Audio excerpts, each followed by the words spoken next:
Hello mindful foodies, Inga from Health Urgents here. So today I'm going to show you how to easily make soybeans in your Instant Pot.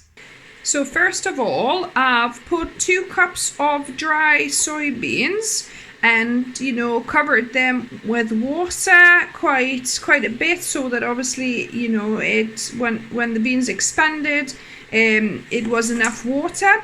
And then I've drained them, and now we're gonna cover them back up with some fresh water before we start cooking them. So you want to cover it where now they're all expanded, so they shouldn't be any bigger, so you don't need to put way too much water, just as long as it will cover.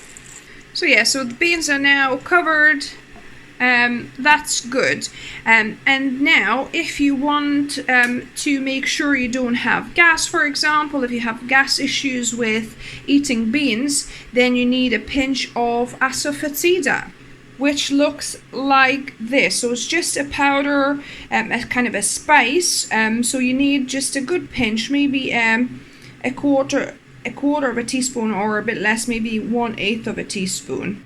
So literally about 1/8 of a teaspoon, just a pinch. And we're gonna just give it a mix. Now we are ready to put our lid on, and we're gonna cook it at high pressure for 40 minutes. The soybeans have finished cooking, and they also naturally released. So I'm gonna just open that up. Smells really good. I'm not sure why some other beans are quite dark in here. Not sure.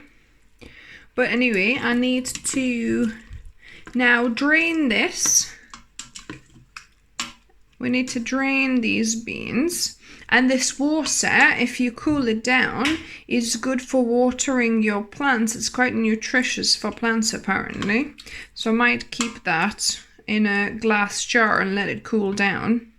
So I've got my beans draining here, and I've got about 400 ml of that water. So this water, you can put it in a pan and reduce it further, and that would be a great egg substitute, vegan egg substitute. So that's another option. I might actually do that.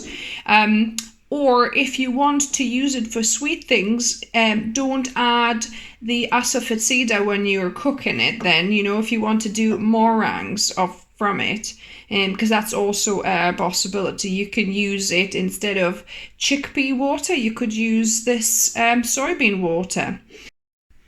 Added my soybeans to a container. I'm gonna let it cool down completely before putting a lid and then putting it into the fridge. And they will last in the fridge for up to 5 days or so.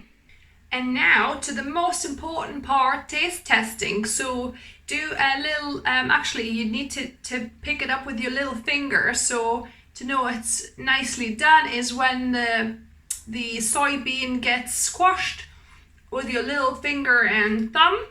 So that's like the good taste test. But yeah,